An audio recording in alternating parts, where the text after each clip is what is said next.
Hello. Hello, Tice. Can you hear me okay?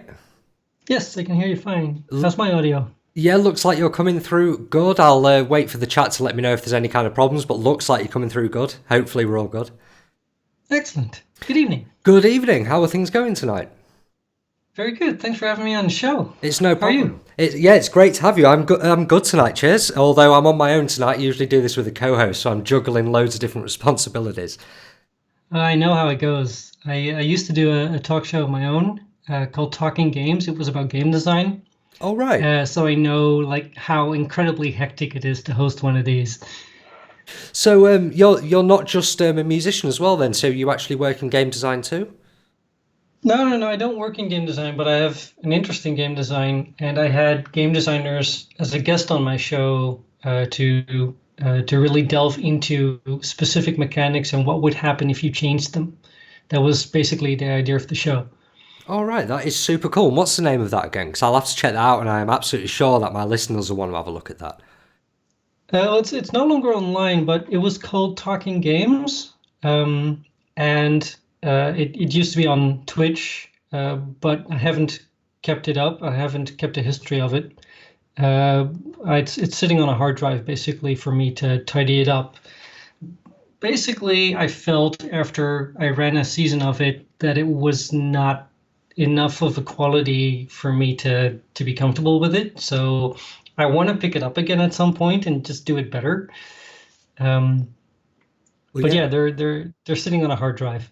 Right, right. Well, it sounds like a really cool project nonetheless, and this is one of the things that I wanted to open with. Actually, is that you seem like you've got a lot in your history. And before we started getting onto the Kynseed stuff, I mean, hearing that Kynseed music, it's very, very accomplished stuff. So I wanted to ask you about. Thank you. Thank Oh, you. no, no problem. I wanted to ask about your musical history and like how you got started and how you've developed your musical skills over the years. Because as I say, from my research, it seems like Kynseed is one of your earlier video game projects. It's like officially my Yeah, first. exactly. I thought so, but I didn't want to be wrong on that. So, No, it's yeah, I was an unknown that they took a chance on, which I am eternally grateful for. My background is in things like choir music. I've done a lot in that regard, and I am a percussionist in a medieval music group. We oh go to right. medieval festivals and play live. But I've always wanted to compose for computer games, and I previously worked with the producer Matt Allen on a different game in a different role entirely, and I had shown him some of my work that I've basically kept to myself.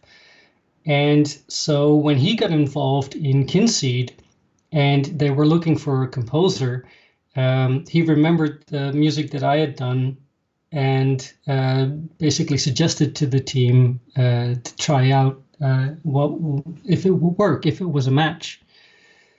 Um, so yeah, this is the first project of this type that I've been involved with, but I'm not new to music.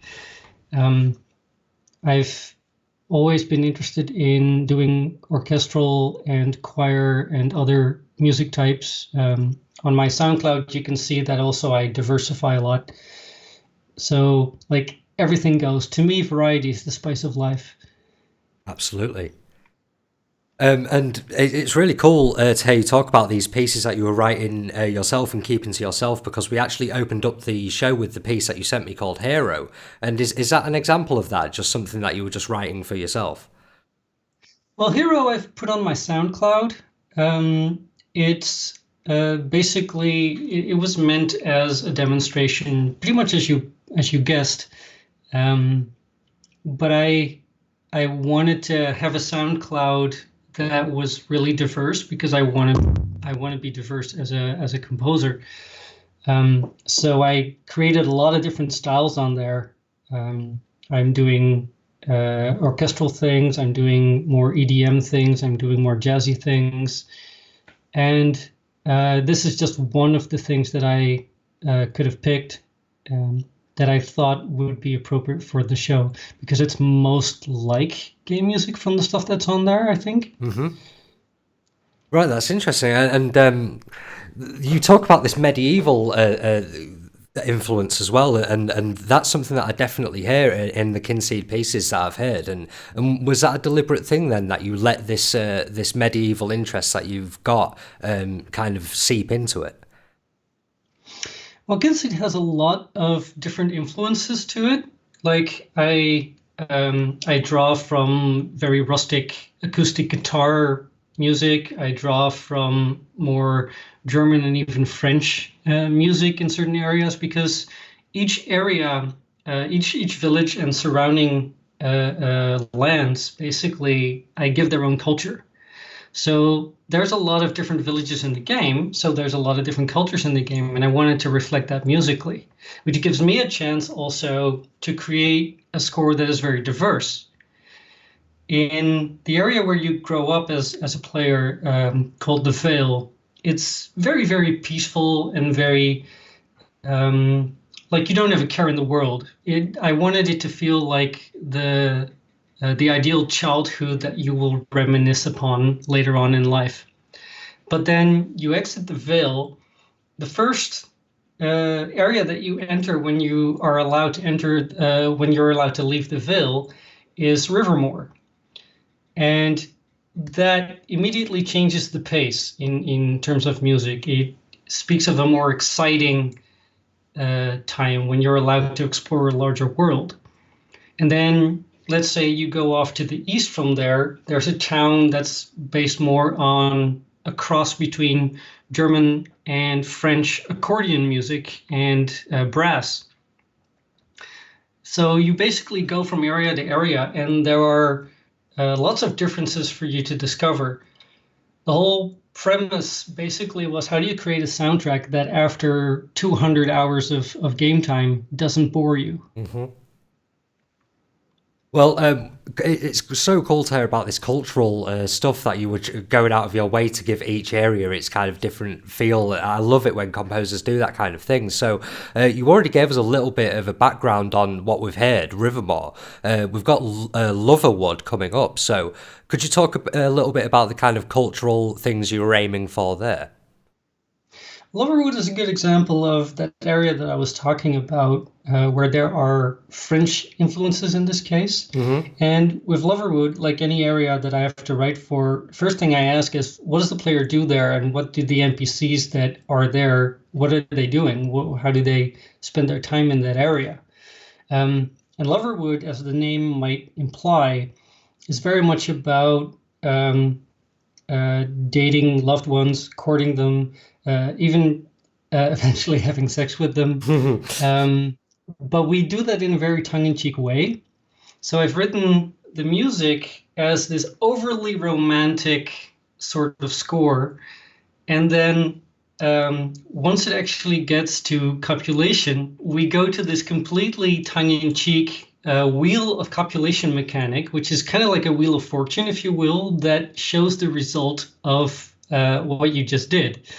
And it completely subverts the atmosphere that was just created in the most like Lionhead-esque tongue-in-cheek kind of way. So I'm really playing with extreme contrasts there. That's fantastic to hear that background, particularly on that track before we hear it, because we can bear that in mind when we're listening to it. I think that's going to change the way we hear it. That's really cool. So with all of these different cultural influences and various different instrumentation going on, I'm interested in your actual compositional process, because it's something that's obviously different for absolutely every composer. How do you actually go about composing your tunes? How do you start, and do you have a kind of home instrument that you go to yourself?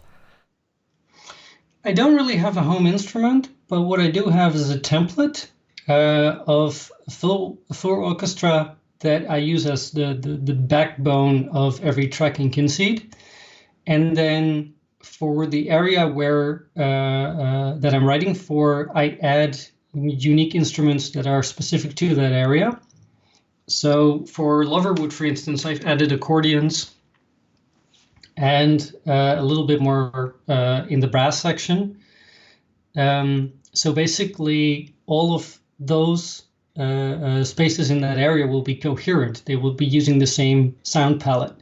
So that's my starting point. I already have a palette there.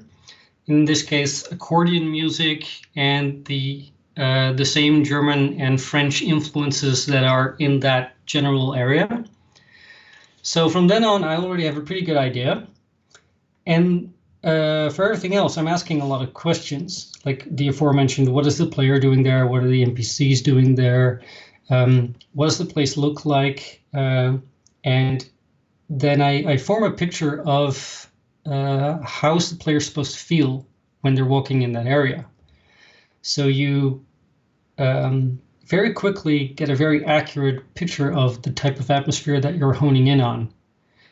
And from then on, at some point, you're just going to have to sit behind your computer and try things and make a whole bunch of drafts that you show to the team, and it's either yes or it's no, or it's you got to change this or you got to change that, and eventually you get there.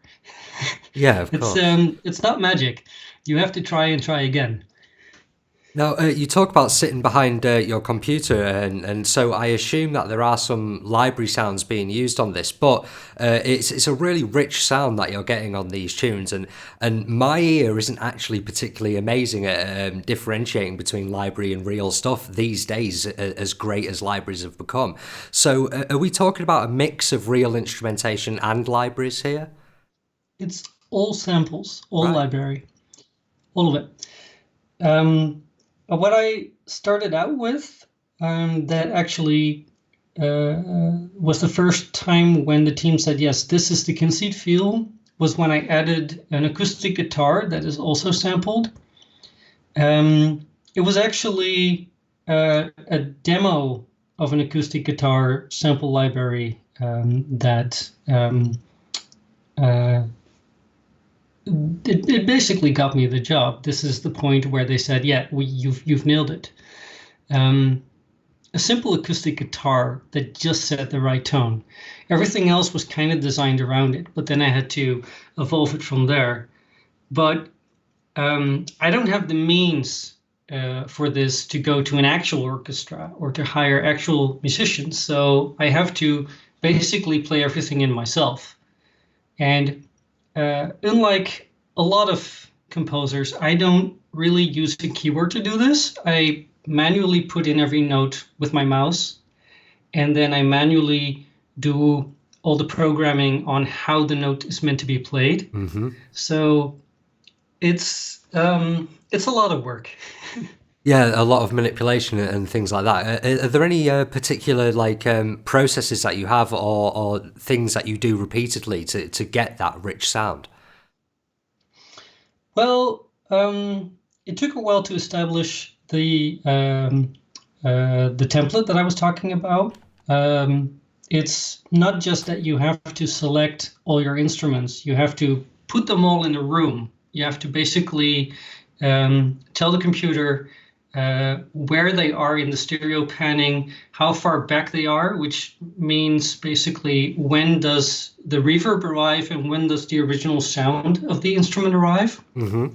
So you place them in a room together, you make it all sound coherent in that room as if they're all coming from the same space.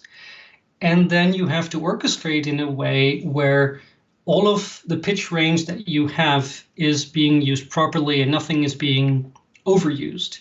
If you do a bunch of brass in the low regions and you do a bunch of strings in the low regions and a bunch of woodwinds in the low regions and other stuff in the low regions, your low region is going to sound muddy. But if you spread it out just right, then you create a much more fuller sound. And hearing about that manipulation kind of thing is always interesting to me, and it's cool to hear that you were doing that much kind of stuff as much as this composition as well, because as I say, these are very, very accomplished tunes. But then on top of that, we've actually had asked in the chat whether you do the sound effects too, which I believe you do. So I wondered if you could talk a little bit about the craft of sound effects and how you go about that. It was probably the scariest thing for me to do because I had no experience doing sound effects whatsoever. I had to learn it like on the fly from scratch. And what I use there is there's a sound library that you can get basic sound recordings of all sorts of things from. And I browse through them for stuff that I can use to build this effect with. And then very much like writing music, I create different tracks for these sounds and I place them and I manipulate them until I created a unique sound that is completely our own. But it's very similar actually to composing. And it's a little hard to explain it really, but you basically create sounds from other sounds, just like you create an orchestral piece from flutes and strings and brass. It's not that different. yeah, I absolutely love talking about this kind of thing because it's such a world of its own. I find the manipulation of all of these different sounds, and I assume, and what I've heard from a lot of composers, that you actually just have quite a lot of fun with it, and it's actually a really creative side of it. Because although you said you went into it scared, did you end up having a lot of fun with it? If you can manage not to be nervous, then you can have a lot of fun. Yeah. But to tell you the truth, I was really nervous doing sound effects at first, but it's starting to get to a point where I feel comfortable, where I feel like at least somewhat I know what I'm doing. And was there much of a learning curve with, say, like new software and things like that? I'm not sure if middleware was used at all on this project. I'm using Cubase, but I was already familiar with that before I started. Mm-hmm. It's thank God I didn't have to learn a new program. Yeah. So there is no use of anything like WWise or anything like that behind the scenes. No, that would be very interesting, but currently that's not within the scope. Well, speaking of which, you talk about how this was officially one of your very first projects. So have you got anything else on the slate or much coming up that we can look forward to alongside Kynseed? I'm currently working on a choir piece that will be performed by the Dutch Chamber Choir, which is an insanely good choir. And as for location, we're not sure yet because this is really early on. It will be in 2020, 2021. Right. And every summer, basically, I have a whole summer worth of medieval festivals that I go to as a percussionist, which is all over the Netherlands and Germany mostly. And other than that, it's Kynseed all the way. So would a recording be available of this performance that's happening next year or the year after? I will most definitely make a recording happen of that because that's one of those once-in-a-lifetime opportunity type things. Absolutely. So there will definitely be a recording. Yeah, because I know in particular me and my brother are actually a big fan of choral music, so I'd love to hear that myself when it comes around. I'll be sure to keep you updated. Yeah. We should catch up on it and talk about it as well. Absolutely.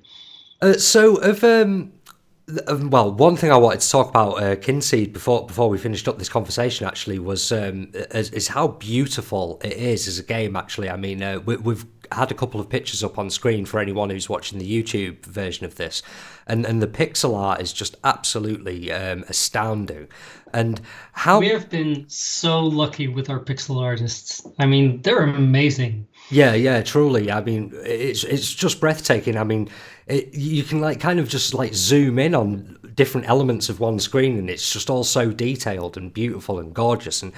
And how much of this was actually in place when you started work on Kynseed? Because I'm unsure of the actual timeline, like how much of the game was actually created when you came on board, or whether you was so early that nothing had been yet. Well, the first time that I saw the game was when I was in Los Angeles to visit Matt Allen, the producer. He demoed it to me, and that was what ended up being the Kickstarter version of the game back when that was, 2 years ago by now, that we did a Kickstarter. And that version already looks very different from what you see now. Mm-hmm. the player character was radically different. It was all, I mean, it was already pretty, but what we got now, like what the pixel artists are doing is just blowing me away. It's nuts. And like every review that we see, like 9 out of 10 of them mention the pixel art. Well, it's just absolutely stunning, and it's really interesting to hear you talk about how much it has changed over the course of things. So, how much have you maybe found that you've had to adapt or change your music over the course of it? Or you mentioned earlier in the interview that they say you basically nailed it. Has it kind of been like that? You've just been stayed on that thing that you nailed early on. Well, I wasn't able to because once I established that sound, it basically became the sound of the veil, the starting area that you, as a player character, grow up in. But then once you go beyond that, that style has to be further evolved. It has to grow into other things. It all still has to feel coherently the sound of Kynseed, but also diverse because areas are different. Like uh, I'm working on scenes that are in a swampy area, and they will sound a lot more scary than what you hear in the Ville. So it's a palette that definitely needs to keep evolving. But what's trickier for me is what I'm trying to do is with leitmotifs, I'm trying to establish a musical language that is very coherent. Leitmotifs are basically themes, for those who don't know, that represent things or characters or events in your story. And ideally, what I want is for all my leitmotifs to be super consistent because it's essentially a language. You don't just randomly change around the meaning of words and then expect to be able to make a coherent sentence. And music is no different, but game development is constantly changing. And I've been brought on at a pretty early stage, which has allowed me to make a very elaborate soundtrack, but it also meant that things that I used to think were one way, and therefore I represented them musically that way, have changed since then. That's just what happens in game design. Things change.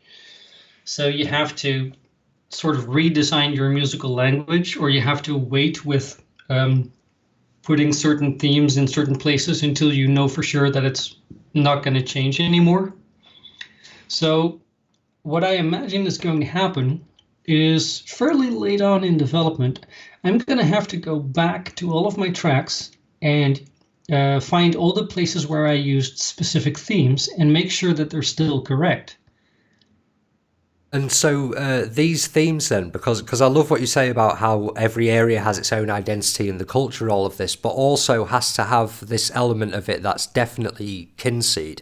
So is it then these motifs, these leitmotifs that are providing that thread throughout, as the different sounds around them change? It's the actual themes that are staying strong. It's a part of it. There's the theming, but also the template that I'm using. The orchestral backbone doesn't change. What I'm doing is I'm adding instruments to that backbone for every area. Of course, yeah. So there's still it still all plays in the same space with the same general orchestra as a backbone, and then of course there's the inevitable part of my style being recognizable once you hear enough of it, and that's something that you can't really escape very well as a composer. So I'm basically using that as part of creating consistency. I'm letting that style be its thing. Well, there really is a strong style to Kynseed, as we've already heard in that one track, and we'll hear it more in this second track coming up. But to finish the interview, and the last question I wanted to ask was, because you said that you wanted to be a video game music composer for some time, then that must mean that you must have some history with video games, and indeed have noticed its music over the years. So, what were some of the soundtracks, and indeed some of the games in your history that might have stuck out to you?